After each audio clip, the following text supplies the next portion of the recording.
जो कहते हैं ना कि शक्तिमान ही गंगाधर है और गंगाधर ही शक्तिमान है, उसी प्रकार से अरविंद केजरीवाल ही आतिशी संजय सिंह और संजय सिंह ही मनीष सिसोदिया और मनीष सिसोदिया ही सत्येंद्र जैन है। तो ये गड़बड़ घोटाला बिल्कुल सब कहते हैं ना गोलमाल है भाई, सब गोलमाल है। उसी प्रकार से पूरी आम आदमी पार्टी पूरी गोलमाल है, इनकी सरकार गोलमाल है। और अगर इसी तरीके से गोलमाल होता रहा तो दिल्ली भी एक दिन गोलमाल हो जाएगी। ऐसे श्रवण कुमार जिन्होंने मतलब जो दिखाई, जिन माँ बापों को दिखाई देता था, दोनों हाथों में कीले लेके अपने उन्हीं माँ बापों की आंखें फोड़ दी। जिनका सहारा ही पेंशन हुआ करती थी, उस पेंशन को खा गए। अच्छा। और तो और जिन दिल्ली की सड़कों में पहले गड्ढे हुआ करते थे, आज गड्ढों में सड़क हो गई है भाई साहब। जो कहते थे कि हमने महिलाओं के लिए टिकट फ्री कर दिया, उसी अरविंद केजरीवाल की सरकार से मेरा बार बार सवाल है कि भाई आपने 15 रुपए का टिकट तो फ्री कर दिया, लेकिन उन गरीब महिलाओं का क्या, जिनके राशन कार्ड को आप खा गए। आप कहते थे कि मैं दिल्ली का बेटा हूं, मैं कहता हूं अरविंद केजरीवाल आप तो दिल्ली के नालायक बेटे हो, जिसने दिल्ली की बुजुर्ग महिलाओं के, बुजुर्ग पिताओं के पेंशन को भी खा गए। फूट सकते हैं भाई साहब, तो साल भर का त्योहार है, एक नहीं दो नहीं। जब तो मेरा मन बन कर गया पूरी रात फोड़ूंगा, पूरी सुबह फोड़ूंगा, क्योंकि मेरा त्योहार है, सनातन धर्म का त्योहार है। क्योंकि हमारे प्रभु श्री राम वनवास काट कर आए तो उसकी खुशी में पूरे अयोध्या वासियों ने और पूरे भारतवर्ष में दिवाली बनी थी, तो उस दीपावली को हम बनाएंगे। अगर किसी नेता की रैली निकलेगी या कोई नेता जीतता है या कोई नेता जेल से छूट के आता है, जब बम पटाखे फूटते हैं, आतिशबाजी होती है, तो मैं पूछना चाहता हूं कि उन नेताओं के, कार्यकर्ताओं के जो बम पटाखे होते हैं, क्या उनसे पोल्यूशन नहीं होता है? जब अरविंद केजरीवाल अभी कुछ दिन पहले जब जेल से छूट के आए थे, उनकी कोठी के बाहर जब बम पटाखे फोड़े गए थे, वो पोल्यूशन फ्री थे?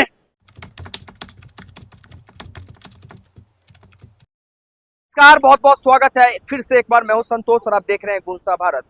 गूंजता भारत के इस खास एपिसोड में आप सभी का फिर से एक बार स्वागत है। दिल्ली चुनाव और चुनाव से पहले दिल्ली में बढ़ते हुए पॉल्यूशन को लेकर तमाम जनता क्या सोचती है, इन्हीं मुद्दों पे बातचीत करने के लिए मैं दिल्ली के जनता के बीच में। हालांकि त्योहार का सीजन शुरू हो गया है, ऐसे में दिल्ली सरकार ने एहतियातन तौर पे पटाखों के ऊपर रोक लगा दिया है। तमाम लोगों का पटाखों को लेकर क्या सोच है, क्या वाकई में दिल्ली में पटाखे बंद होना चाहिए? और यमुना नदी भी जो है एक बड़ा मुद्दा है इस समय चुनाव को लेकर। ये तमाम मुद्दों पे बात करने के लिए हमारे साथ कुछ युवा साथी मौजूद हैं, उनसे बात करेंगे और जानने की कोशिश करेंगे। सबसे पहले तो बहुत बहुत स्वागत है सर आपका।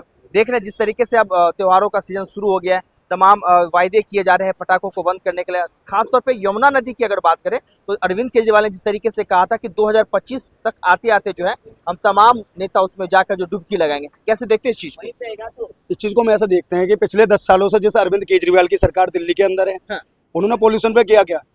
हर साल पोल्यूशन पोल्यूशन और पोल्यूशन के अलावा दिल्ली के लोगों को कुछ मिला ही नहीं। अभी एक ढोंग निकाल देंगे कि ऑडी 1, उसके बाद ये कहेंगे कि रेड लाइट ऑन, गाड़ी ऑफ।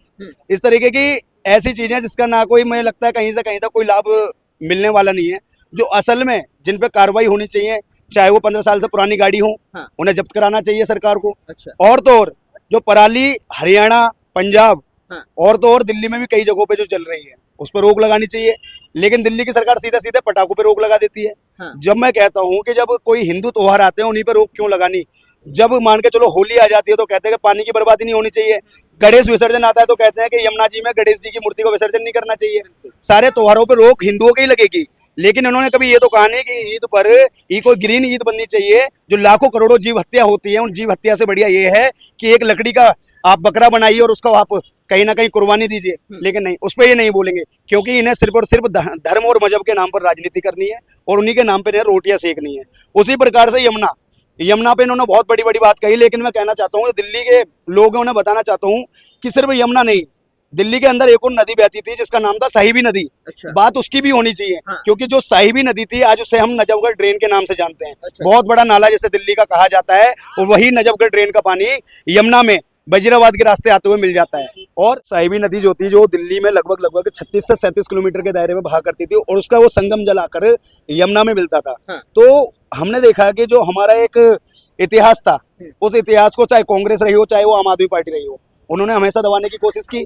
और जो एक पवित्र नदी थी उसे नाला बनाने में आम आदमी पार्टी और दिल्ली की पूर्व सरकार, जिसे कांग्रेस की सरकार कहते हैं, उन्होंने कोई कसर नहीं छोड़ी। उसी की आज देन है कि साहिबी नदी के साथ साथ आज यमुना नदी भी एक नाला बनती हुई दिखाई दे रही है। अभी कुछ दिन पहले प्रदेश अध्यक्ष भाजपा के ने वीरेंद्र सचदेवा जी ने भी डुबकी लगाई थी। उन्होंने खुद बताया कि कितना गंदा पानी है यमुना में, जो बार बार वायदे करते रहे कि हम इस बार डुबकी लगवाएंगे, इस बार डुबकी लगवाएंगे। भाई साहब, यमुना नदी की सच्चाई ये है कि वहाँ छोटे बच्चे का कोई पिता आकर उसमें डुबकी लगाता है तो वो अपने पिता को भी नहीं पहचान पाएगा कि मेरे पिता यही है कि कोई और है। क्यों? क्योंकि वो गोरा आदमी अंदर डुबकी लगाएगा और काला होकर निकले बाहर निकलेगा। तो ये सच्चाई है कि करोड़ों रुपए जो यमुना नदी के बार बार फूके गए, दिल्ली सरकार की सच्चाई यही रही कि सिर्फ वो कागजों में फूके गए, उनका घोटाला हुआ, असल में कोई भी किसी प्रकार का यमुना की सफाई हुई ही नहीं। देखिए और केजरीवाल तो आरोप लगा रहे हैं कि केंद्र सरकार की तरफ से जो यमुना के लिए फंड निर्धारित किया गया था वो फंड हमें दिया नहीं गया। केजरीवाल जी कहते भी हैं, फिर केजरीवाल भी अपने मुंह से ये कह देते हैं कि हमने तो यहाँ पे क्या नाम है घाट भी बनाए हैं। घाट कहाँ पे बनाए हैं तो हमें नहीं पता, लेकिन कभी वजीराबाद के सिग्नेचर ब्रिज पे आप जाकर देखोगे तो यमुना किनारे कई एकड़ जमीन पर बड़े बड़े कब्रिस्तान जरूर बन गए हैं। और ये मैं तथ्यों के आधार पे कह रहा हूँ, क्योंकि मैं खुद जाकर इन चीजों का जायजा लेता हूँ। आप ही बताइए, किसी पवित्र नदी के किनारे कब्रिस्तान होना चाहिए, छठ घाट होने चाहिए या फिर मंदिर होने चाहिए? आप ही बता दीजिए मुझे, कब्रिस्तान होने चाहिए कहीं यमुना किनारे?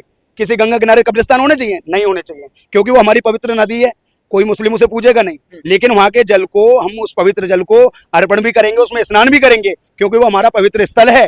लेकिन वहां पर अगर कब्रिस्तान बनते हैं तो सीधे सीधे सवाल अरविंद केजरीवाल की सरकार पे और उनके मिनिस्टर पे लगता है कि आखिर जिन पवित्र स्थलों पे आपको मंदिर बनवाने चाहिए थे, छठ घाट बनवाने चाहिए थे, वहां आपने कब्रिस्तान बनवाकर उस यमुना किनारे छठ पूजा बनाने तक पे रोक लगा दी। ये सीधा सीधा सवाल उस दिल्ली की सरकार से है जो राजनीति बदलने आए थे, लेकिन समय के साथ साथ खुद बदल गए। जो कट्टर ईमानदार कहा करते थे वो कट्टर बेईमान बन गए भाई साहब। देखिए आतिशी मार लेना तो कह रहे कि जिस तरीके से यमुना की सफाई हो, यमुना की सफाई के लिए हमने तमाम कमेटियों को बैठा दिया है। अब अगला कदम जो है हमारा यमुना की सफाई के लिए होगा। एक एसी के कमरे में बैठ के अगर कमेटियां चलाई जा रही हैं तो उससे काम नहीं होने वाला। धरातल पे आकर देखना पड़ेगा कि कहाँ कहाँ कौन सी कमियां हैं। अगर आतिशी इतनी बड़ी बड़ी बातें कर रही है तो जो नजफगढ़ ड्रेन का पानी, सीधा सीधा गंदा पानी, जो इंडस्ट्रियल एरियाओं का पानी जिसमें केमिकल्स एसिड मिला होता है, उन्हें जाके सीधा यमुना में क्यों प्रवाहित कर रहे हो भाई? उसे वहीं रोक लगाओ ना, उसका ऐसा सिस्टम लेके आओ जिससे वो जल स्वच्छ हो सके, तब जाके वो यमुना नदी में आए। लेकिन इन्होंने तो एक चीज जान रखी है कि जैसे भी जैसे सिर्फ सनातन धर्म से जो भी चीजें जुड़ी हुई हैं उसका सर्वनाश करना है और अलावा गतिविधियों को इस दिल्ली के अंदर पनाह देनी है, ताकि इस दिल्ली का माहौल बदले और ऐसा माहौल बिगड़े यहाँ पर कि यहाँ से गली गली से आवाज लगे कि भारत तेरे टुकड़े होंगे इंशाल्लाह इंशाल्लाह। क्या वजह रही है कि जब भी त्योहार का सीजन आता है, हालांकि पटाखों के लेकर अगर केजरीवाल सरकार अगर बात कर रही है तो जो आम जनता उसको भी तो जवाबदेही लेनी चाहिए कि पटाखों को बैन कर दिया जाए, पटाखे ना फोड़े ताकि पोल्यूशन ना हो। अगर किसी नेता की रैली निकलेगी या कोई नेता जीतता है या कोई नेता जेल से छूट के आता है, जब बम पटाखे फूटते हैं, आतिशबाजी होती है, तो मैं पूछना चाहता हूं कि उन नेताओं के कार्यकर्ताओं के जो बम पटाखे होते हैं क्या उनसे पोल्यूशन नहीं होता है? जब अरविंद केजरीवाल अभी कुछ दिन पहले जब जेल से छूट के आए थे, उनकी कोठी के बाहर जब बम पटाखे फोड़े गए थे, वो पोल्यूशन फ्री थे क्या? उसमें अलग से कोई केमिकल मिलाया गया था क्या? उससे दिल्ली की हवा बिल्कुल स्वच्छ हो गई थी? जब अरविंद केजरीवाल के जेल से छूटने आने पर बम फूट सकते हैं भाई साहब, तो साल भर का त्योहार है, एक नहीं दो नहीं। जब तो मेरा मन बन कर गया पूरी रात फोड़ूंगा, पूरी सुबह फोड़ूंगा, क्योंकि मेरा त्योहार है, सनातन धर्म का त्योहार है। क्योंकि हमारे प्रभु श्री राम वनवास काट कर आए तो उसकी खुशी में पूरे अयोध्या वासियों ने और पूरे भारतवर्ष में दिवाली बनी थी, तो उस दीपावली को हम बनाएंगे। जो लोग चाहते हैं कि हमारे त्योहार पर रोक लगे, तो मैं बता दूं, जब तक हम जैसे कट्टरवादी सोच के लोग, अपने धर्म के प्रति सम्मान करने वाले लोग, सनातन से प्रेम करने वाले लोग जिंदा है ना, जब तक हमारे धर्म का कोई सर्वनाश नहीं कर सकता, हमारे त्योहारों का कोई सर्वनाश नहीं कर सकता। इसलिए मैं सभी आपके चैनल के माध्यम से सभी सनातनियों से कहना चाहता हूं, भाई बम इतना फोड़ना कि अरविंद केजरीवाल के वहां से भी धुआं निकलना चाहिए। क्या आपको लगता है नहीं कि स्वास्थ्य से बढ़ के धर्म है क्या? मान लीजिए पोल्यूशन, हालांकि अभी भी एक्वाई लेवल इतना ज्यादा बढ़ा हुआ है दिल्ली की कि लोगों को सांस लेना दुर्लभ हो रहा है, सांस की तमाम बीमारियां हो रही है। तो अगर थोड़ा सा बम पटाखे में अगर कभी फोड़ लिया तो क्या दिक्कत आ जाएगी? आप एक चीज बताइए, एक दिन के बम पटाखे से मैं कहता हूँ प्रदूषण हो रहा है, तो जो रोजाना 10-10, 15-15, 20-20 सिगरेटें पीते हैं, उसके धुएं से क्या उन्हें स्वास्थ्य में लाभ मिल रहा है? क्यों? एक दिन के बस बम पटाखे से इन्हें दिक्कत हो जाती है, सारे एनिमल्स को दिक्कत हो जाती है। बड़े बड़े ये बॉलीवुड के भांड कहते हैं प्लीज प्लीज प्लीज बम मत फोड़ना, एनिमल्स को बड़ी प्रॉब्लम होती है। ये एनिमल्स लवर जब कहाँ चले जाता है, जब ईद पर लाखों करोड़ों जीवों की हत्या कर दी जाती है और उनके खूनों को नाली में बहा दिया जाता है और उन खून को साफ करने के लिए हजारों लीटर पानी को बर्बाद कर दिया जाता है। जब ये कहाँ सोए हुए होते हैं, जब ये नहीं बोलेंगे। क्यों? ये सेकुलर माइंड के लोग इस देश में बसकर इस देश को बर्बाद कर दिया। उसी का ये इतिहास गवाह है कि इस भारत देश के टुकड़े हुए, पाकिस्तान बना, बांग्लादेश बना, अफगानिस्तान बना और ना जाने कितने भागों में इस देश को बंटवारा कर दिया। जैसे सोने की चिड़िया कहा जाता था, आज देश को किस नजरिए से देखा जाता है? भुखमरी, गरीबी, इस नजरिए से देखा जाता है भाई साहब। क्यों? इसमें दोष उन लोगों का है जो वाकई में आज भी इस देश को तोड़ने का काम कर रहे हैं। तो क्या एक जात, मान लीजिए कोई माइनॉरिटी अगर गलती करता है तो आप कहते हैं कि हम सनातन प्रेमी हैं, हालांकि सनातन प्रेमी का इतिहास ऐसा रहा है कि वो लोग जो है सामंजस्य बहुत अच्छे से करते हैं। तो आपको नहीं लगता है कि एक गलती कर रहा है तो दूसरा भी गलती करे? देखो, ये बार बार मिनोरिटी की नहीं, मेजोरिटी, क्योंकि हम मिनोरिटी मिनोरिटी कहते रह गए और वो मेजोरिटी बनते चले गए। तो मैं कहना चाहता हूँ कि जो मिनोरिटी मिनोरिटी की बात करता है वो मेजोरिटी बन चुकी है। हाँ। और जो अल्पसंख्यक के नाम पे आज भी आरक्षण प्राप्त कर रहे हैं, और देखा जाए तो जनसंख्या के आधार पर देखा जाए तो बहुत विस्फोट होने वाला है। एक तरीके से कहा जाए सीधा सीधा कैंसर की बीमारी इस देश में जो पनपी है वो काफी चिंता का विषय है। तो इसे मिनोरिटी नहीं कहना चाहिए ना मेजोरिटी कहना चाहिए। अच्छा। क्योंकि ये वही मेजोरिटी है जो समय समय पे कहीं भी हिंदुओं के त्योहार होते हैं वहाँ क्या नाम है पत्थरबाजी करने लग जाते हैं। आए दिन कहीं ना कहीं दंगे भड़का देते हैं। और तो और इन्हीं के कुछ नेता जो ओवैसी जैसे लोग हैं वो समय समय पे सिर्फ और सिर्फ दंगा प्रसाद फैलाने के लिए उर्ज गुर्ज बातें करने लग जाते हैं। तो ऐसे लोगों को मिनोरिटी कहना कहीं ना कहीं मैं कहता हूँ बहुत निंदनीय होगा। ना कहीं मेजोरिटी जो काफी हद तक मेजोरिटी बन चुके हैं, तो मिनोरिटी में नहीं मानता कि मिनोरिटी वाले लोग हैं। लेकिन दिल्ली सरकार कह रही है ना कि अब जो है पॉल्यूशन पे हम काम करेंगे। जब से केजरीवाल जेल से बाहर आए अब वो कह रहे हैं सड़कों पे उतर रहे हैं, तमाम जो उनके विधायक है वो सड़कों पे आ गए हैं और वो कह रहे हैं कि अब जो है हम काम करेंगे, जो आपका काम रुका है, जो बीजेपी वालों ने जिन कामों को आपका रुकवा दिया उसको हम पूरा करेंगे। देखो मैं बता दूं, अभी थोड़ी देर पहले मैंने एक बात कही थी कि साहिबी नदी, हाँ। आज साहिबी नदी का जीर्णोद्धार कोई कर रहा है तो वो दिल्ली की सरकार नहीं कर रही है। आज उसका जीर्णोद्धार दिल्ली के उपराज्यपाल महोदय जी कर रहे हैं। अच्छा। जब छावला से निगम पार्षद है हमारे एक जो पूर्व में प्रदेश युवा मोर्चा के अध्यक्ष थे भाजपा के शशि यादव जी, अच्छा। उन्होंने इसका मामला उठाया था। और जब ये मामला पूरा उपराज्यपाल जी के पास गया तो उस नदी की स्वच्छता के लिए भी उपराज्यपाल जी द्वारा आदेश दिए गए। और कुछ हद तक मैं खुद जाके बीच बीच में देखता हूँ कि सिर्फ दिल्ली सरकार की तरह दिखावा नहीं हो रहा है, वाकई में उस नदी का जीर्णोद्धार किया जा रहा है। उसकी स्वच्छता को लेकर काफी कदम उपराज्यपाल जी ने उठा भी लिए और आगे भी आदेश दिए हैं उसे स्वच्छ करने के लिए। तो जो दिल्ली की सरकार है उसे सीधा सीधे भाषा में कहा जाए तो ड्रामा बाज प्राइवेट लिमिटेड आम आदमी पार्टी है। अच्छा। क्योंकि वो आम आम कहते रह गए लेकिन आम नहीं। हाँ। वो आम कैसे हुए? जिन्होंने करोड़ों रुपए अपने कोठी बंगले में लगा दिए। वही अरविंद केजरीवाल जो कहता था कि शीला दीक्षित के पूरी कोठी में 17 एसी लगे हुए हैं, अगर मैं मुख्यमंत्री हूं तो मुझे एक एसी की जरूरत नहीं है। वही अरविंद केजरीवाल बड़ी बड़ी एलईडी लगाया था, रिमोट वाले पर्दे लगाया था। और तो और उनके जो क्या नाम है संडास करने की जगह थी वो भी रिमोट कंट्रोल होती है। तो मैं नहीं मानता वो कोई आम है। ऐसे लोगों को तो दिल्ली वालों को मैं साफ साफ कहूं, दिल्ली वालों को ऐसी झाड़ू बजानी चाहिए, ऐसी झाड़ू बजानी चाहिए कि जो अरविंद केजरीवाल हरियाणा का बेटा बोलते हैं उसी हरियाणा में जाके बैठ जाएं और चुपचाप राजनीति करना भूल जाएं। क्योंकि ऐसे लोगों को राजनीति में लाने का कोई लाभ नहीं है।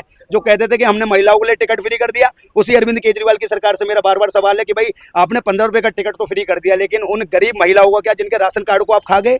आप कहते थे कि मैं दिल्ली का बेटा हूं। मैं कहता हूं अरविंद केजरीवाल आप तो दिल्ली के नालायक बेटे हो, जिसने दिल्ली की बुजुर्ग महिलाओं के बुजुर्ग पिताओं के पेंशन को भी खा गए। और केजरीवाल तो कह रहे हैं कि वो दिल्ली के श्रवण कुमार है। अरे ऐसे श्रवण कुमार हाँ। जिन्होंने मतलब जो दिखाई जिन माँ बापों को दिखाई देता था दोनों हाथों में कीले लेके अपने उन्हीं माँ बापों की आंखें फोड़ दी, जिनका सहारा ही पेंशन हुआ करती थी उस पेंशन को खा गए। अच्छा। और तो और जिन दिल्ली की सड़कों में पहले गड्ढे हुआ करते थे आज गड्ढों में सड़क हो गई है भाई साहब। हाँ। ये सच्चाई है इस दिल्ली की। लेकिन सड़कों को भरने लगे हैं ना। भरने से होगा क्या? उन्हें रिपेयर करने का मान के चलो ना। आप मान के चलो एक गड्ढा है तो उसमें भराव करने से काम नहीं चल रहा, उसमें मलबा डालने से काम नहीं चल रहा भाई साहब। आरसी करके पक्की सड़क चाहिए, लेकिन पक्की सड़क ये बना नहीं सकते हैं। इन्हें मलबे से काम चलाना है। जैसे इनकी जुगाड़ की सरकार थी उसी प्रकार से जुगाड़ू काम दिल्ली के अंदर कर रहे हैं। लेकिन अब दिल्ली की जनता ने पूरा मन बना लिया है कि जिस प्रकार से लोकसभा के अंदर भारतीय जनता पार्टी के 7 सांसद दिए, उसी प्रकार से अब विधानसभा के अंदर भी ये भारतीय जनता पार्टी को लेके आएंगे। लेकिन आपके चैनल के माध्यम से मैं भारतीय जनता पार्टी के भी जो उच्च पदाधिकारी हैं, राष्ट्रीय अध्यक्ष हैं, उन सबके लिए एक ही बात कहना चाहता हूँ कि दिल्ली में अभी से आप मन बना लीजिए कि कोई ऐसा चेहरा जो सीधे सीधा कहा जाए तो फायर ब्रांड नेता हो, जैसे योगी आदित्यनाथ जी, ऐसा ही कोई नेता दिल्ली के अंदर लेके आए और उसका नाम अभी से घोषणा कर दे तो आप दिल्ली में सरकार बना पाओगे। वरना वो दिन दूर नहीं कि फिर से ये अरविंद केजरीवाल सरकार बना जाए। क्योंकि झूठ का मसीहा अगर कोई है तो वो अरविंद केजरीवाल है, जिसने रंग गिरगिट एक प्रजाति हुआ करती थी, जितना रंग वो गिरगिट बदलता था ना, गिरगिट की प्रजाति भी लुप्त हो गई। वो भी कहने लगी भैया जितना रंग अरविंद केजरीवाल बदलता है ना, इतना रंग तो हम भी बदल पाएंगे। तो ये दिल्ली की सरकार की बिल्कुल सच्चाई है। उसी सच्चाई पे अब दिल्ली की जनता जान चुकी है। और मैं आपके चैनल के माध्यम से भी कहना चाहता हूँ कि उस धोखेबाज को जिन्होंने आपके युवाओं को नशे में बर्बाद कर दिया, एक के साथ एक दारू चलाकर घरों को बर्बाद कर दिया, उस आदमी को इस दिल्ली से उखाड़ फेंकना है और ऐसी सरकार को लेके आना है जो हमारे उज्जवल भविष्य के लिए कुछ सोचे, जो हमारी माताओं बहनों के लिए कुछ सोचे, और तो और इस दिल्ली के एक विकास के लिए कुछ सोचे। इससे ज्यादा कुछ नहीं। आप कह रहे हैं कि वो गिरगिट की सरकार है। आम आदमी पार्टी के वरिष्ठ नेता है संजय सिंह, वो कह रहे हैं कि आम आदमी पार्टी से ईमानदार पार्टी आज तक ना तो बनी है और सीएम अरविंद केजरीवाल जैसा तो मुख्यमंत्री किसी भी राज्य में है ही नहीं। हाँ, वही संजय सिंह जो टिकट ब्लैकिंग किया करता था सिनेमा के सामने, अच्छा। वो बताएगा कि ईमानदार कौन होते हैं और बेईमान कौन होते हैं। पहले अपने गलेबान में झांक के देख ले वो संजय सिंह। हाँ। उस संजय सिंह को बीच बीच में कुछ नहीं आता। सिर्फ मैंने कहा ना, ये पूरी की पूरी ड्रामेबाज पार्टी है, इसलिए इसका नाम ही ड्रामेबाज प्राइवेट लिमिटेड कर देना चाहिए। अच्छा। क्योंकि देखो, इन्हीं का जल मंत्री, हाँ। इन्हीं के जहाँ सरकार है वहाँ पे गंदा पानी आ रहा है, हाँ। और यही लोग धरना प्रदर्शन करते हैं भाई साहब। अच्छा। जो कहते हैं ना कि शक्तिमान ही गंगाधर है और गंगाधर ही शक्तिमान है, उसी प्रकार से अरविंद केजरीवाल ही आतिशी संजय सिंह, और संजय सिंह ही मनीष सिसोदिया, और मनीष सिसोदिया ही सत्येंद्र जैन है। तो ये गड़बड़ घोटाला बिल्कुल सब कहते हैं ना, गोलमाल है भाई, सब गोलमाल है। उसी प्रकार से पूरी आम आदमी पार्टी पूरी गोलमाल है, इनकी सरकार गोलमाल है। और अगर इसी तरीके से गोलमाल होता रहा तो दिल्ली भी एक दिन गोलमाल हो जाएगी। और वो दिन दूर नहीं जब यहाँ से जो प्रवासी मजदूर यहाँ मेहनत कर रहे हैं उन्हें अपने गांव वापस जाना पड़े, क्योंकि बर्बाद इतनी हो चुकी होगी दिल्ली कि एक दूसरे के घर में डकैती हो रही होंगी, मर्डर्स होने होंगे, उससे ज्यादा कुछ नहीं। क्योंकि ये वही सरकार है जिन्होंने रोहिंग्याओं को बसाया मदनपुर खादर में, ओखला में। इन्हीं के वो नेता रहे जिन्होंने कोरोना जैसे काल में ऑक्सीजन सिलेंडर अपने घरों में रख लिए। इन्हीं के ऐसे निगम पार्षद हुए जिन्होंने दिल्ली 2020 में जब दिल्ली के दंगे हुए उनमें मुख्य आरोपी हुए। और तो और इनके ही वो नेता हुए जिन्होंने घोटाले पे घोटाले करके इस दिल्ली को बर्बाद कर दिया। चलिए, जाते जाते मेरा आखिरी सवाल आपका, चंद शब्दों में आपकी का जवाब चाहूंगा।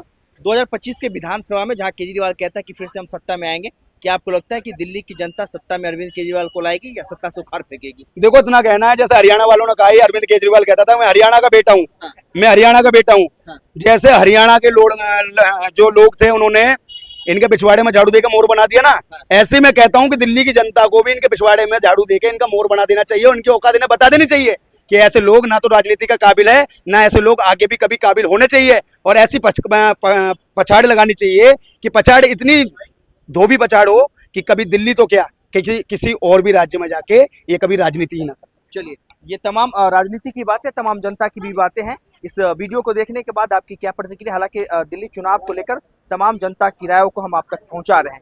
इस वीडियो को देखने के बाद आपको कैसी लगी, ये वीडियो कैसी लगी?